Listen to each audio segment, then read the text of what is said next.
సంఖ్యాకాండం 11వ అధ్యాయము 23వ వచనంలో మనం చూస్తే కనుక అక్కడ యెహోవా మోషేతో మాట్లాడిన వాడిగా ఉన్నాడు. అంటే దేవుడు మోషేతో మాట్లాడటం అంటే అంత సామాన్యమైన సంగతి కాదు. కాబట్టి అలనాడు మోషేతో మాట్లాడినటువంటి దేవుడు ఆ మోషేకి ఇచ్చినటువంటి బాహుబలం ఇచ్చినటువంటి దేవుడు యేసుక్రీస్తు ప్రభులో నీకు నాకు ఇచ్చిన ఆ బాహుబలాన్ని బట్టి మోషేతోనే కాదు నీతో కూడా నాతో కూడా ఆయన ఏం చేస్తాడు, మాట్లాడు. ఆయన బాహుబలాన్ని అనుగ్రహించినాడు. ఆ కారణం చేత మధ్యాహ్న కాల సమయంలో ఆయన యొక్క శరీరక్తంలో పాలు పంపులు పొందకముందు నీ బలాన్ని ఇచ్చావు. ఆ బలాన్ని కలిగిన వానిగా నేనున్నానా, లేకపోతే ఆ బలం పొందుకున్న వానిగా ఉన్నాను కానీ ఆ యొక్క ఆదివారమే 3 గంటలే కనబడుతున్నాను కానీ తర్వాత ఆ బలంలో నిలవలేకపోతున్నాను, ఆ బలంలో ఉండలేకపోతున్నాను, ఆ సమాధానంలో ఉండలేకపోతున్నాను. నీ యొక్క గుడారంలో అతిథిగా నన్ను చేసావు, అతిథిగా ఉండలేకపోతున్నాను.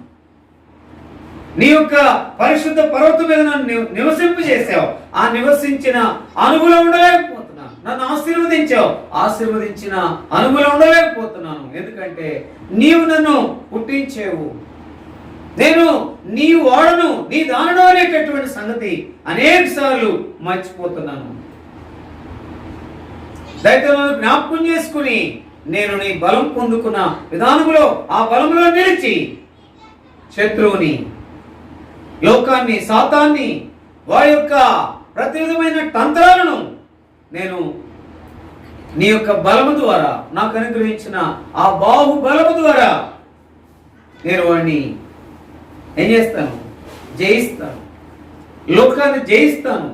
లోకంలో ఉన్న వాటిని అన్నిటినీ వాటి మీద మనసు లేకుండా నీ వైపే నేను చూస్తాను. కీర్తనల గ్రంథం 15వ అధ్యాయము 1-2 వచనాలు చదవాలి. మిత్రులు చదవండి. యెహోవా నీ గుడారంలో అతిథిగా ఉండదగిన వాడెవడు? నీ పరిశుద్ధ పర్వతం మీద నివసింపదగిన వాడెవడు? యథార్థమైన ప్రవర్తన కలిగి. గుర్తుపెట్టుకోవాలా, మనము అతిథిగా ఉండేది ఎప్పుడంటే యథార్థమైన ప్రవర్తన కలిగిన వారముగా. మొట్టమొదట ఈ యొక్క యథార్థమైన ప్రవర్తన అంటే రియల్ యాటిట్యూడ్, రియల్ క్యారెక్టర్ మనం కలిగిన వారంగా మనం ఉండాలి. ఎందుకంటే ఆయన యొక్క గుడారంలో అతిథిగా ఉన్నాం. మనం సామాన్యులం కాదు, ఎంతో ఉన్నతమైనటువంటి వారు. అందుకనే ఆయన మనల్ని పుట్టించాడు, మనము ఆయన వారు. అందుకని ఆయన వారముగా మనం ఏం పొందుకున్నాం? ఆయన వారు అంటే ఎవరు? తన ప్రజలను ఏం చేసినాడు?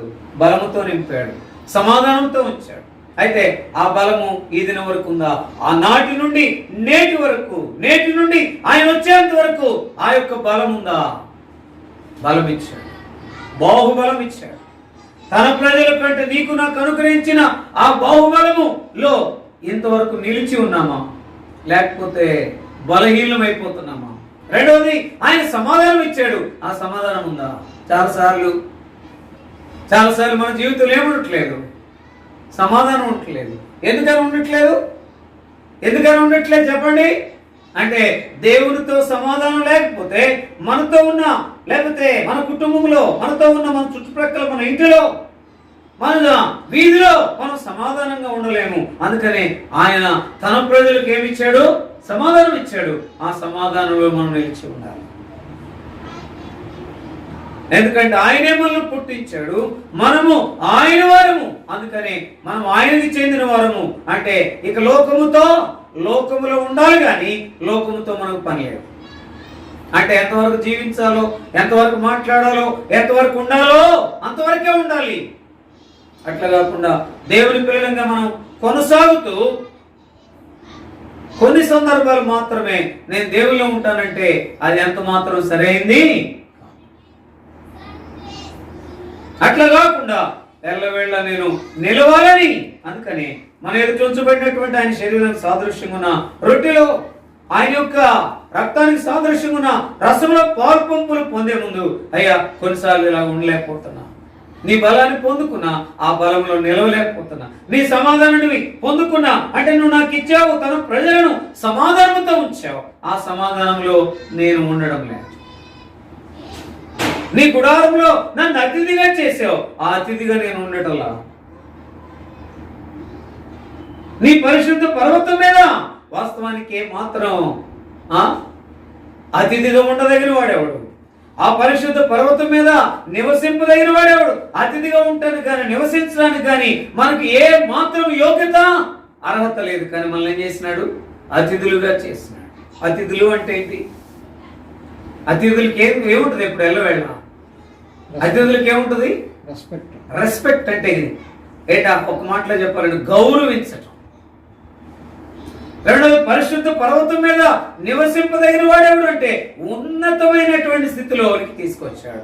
అసలు ఎవరు మనం ఎవరు? పాపులం. అయితే మనల్ని మన దోషములన్నిటిని ఏం చేశాడు? దోషములన్నిటినీ అంటే ఒక్కడి కూడా లేకుండా క్షమించినాడు. అయితే ఆయనలో ఒక్క రక్తము బొట్టు కూడా లేకుండా నీ కొరకు నా కొరకు ఆ చివరి బొట్టు వరకు కాచిన ఆ యొక్క గొప్ప ఆధిక్యతలో ప్రణాళికలో భాగం ఏంటంటే నీలో నాలో ఒక్క పాపం కూడా ఉండటానికి వీల్లేదు. అందుకనే పాపములు లేకుండా ఆయన ఏం చేస్తున్నాడు? తన రక్తంలో నీ నా ప్రతి పాపాన్ని కడిగినాడు. అందుకని యేసు రక్తము ప్రతి పాపములను మనల్ని పవిత్రులుగా ఆ యొక్క రక్తములో నీ నా ప్రతి పాపాన్ని కడిగినాడు. అందుకనే ఆయనే మనల్ని పుట్టించను, మనము ఆయన వారము.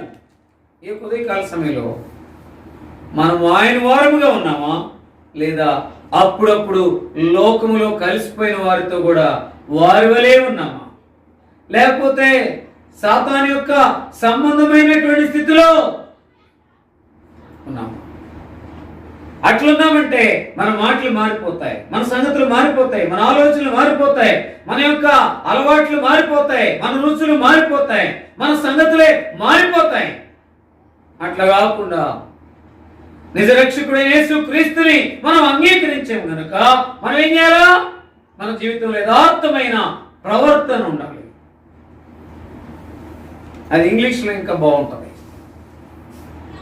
కీర్తనల గ్రంథం 15వ అధ్యాయము 2వ వచనం చదివితే కనుక ఇంగ్లీష్లో ఎంతో మంచి మాట ఉంది.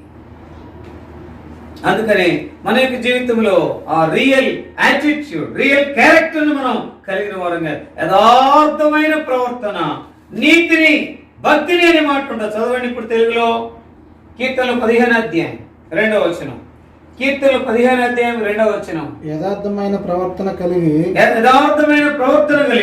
నీతిని అనుసరించుచు హృదయపూర్వకముగా నిజం పలుకువాడి. ఇప్పుడు ఏంటి అంటే నిజముగా ఆయన పిల్లలు అంటే ముందు యథార్థమైన ప్రవర్తన ఉండాలి. రెండోది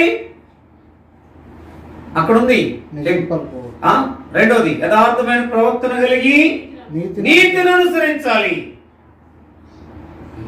యథార్థమైన ప్రవర్తన ఉందా? నీవు నేను పరీక్షించుకోవాలి. నీతిని అనుసరించే అనుభవం ఉందా? నీవు నేను పరీక్షించుకోవాలి. దాని తర్వాత మూడోది నిజము పలికే అనుభవం ఉందా? నిజము పలికేటటువంటి విధానంలో ఉండాలి తప్ప అక్కడ అబద్ధం ఎంత మాత్రం కూడా ఉండకూడదు.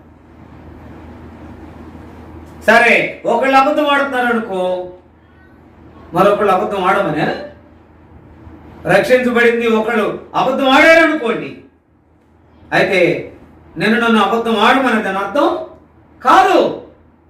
వారు అబద్ధం ఆడకుండా మన యొక్క ఆ యొక్క యథార్థమైన ప్రవర్తనలో వారు తెలుసుకునే వారంగా మనం ఉండాలి.